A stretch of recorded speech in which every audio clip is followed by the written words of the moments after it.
ឧសភាឆ្នាំ2026ចង់អាប់ខ្លាំង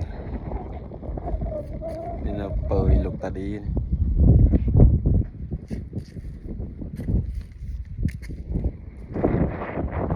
ពើផ្សារអត់ឃើញស្ទុំ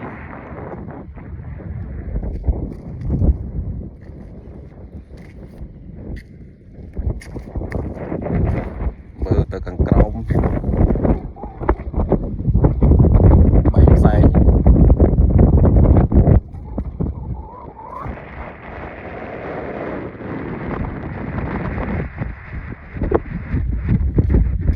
អាប់ខ្លាំងយប់មិញថ្ងៃទី18ធ្លាក់ភ្លៀងពេលក្បាល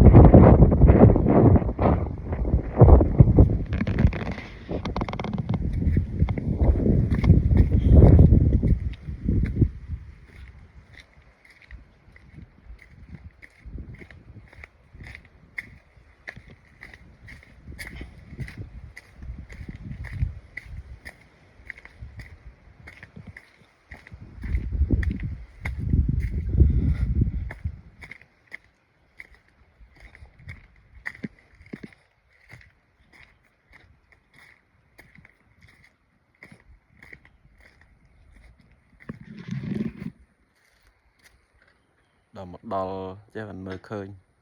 5 ម៉ែត្រពីប្រាសាទតែមិនមើលគ្នាឃើញ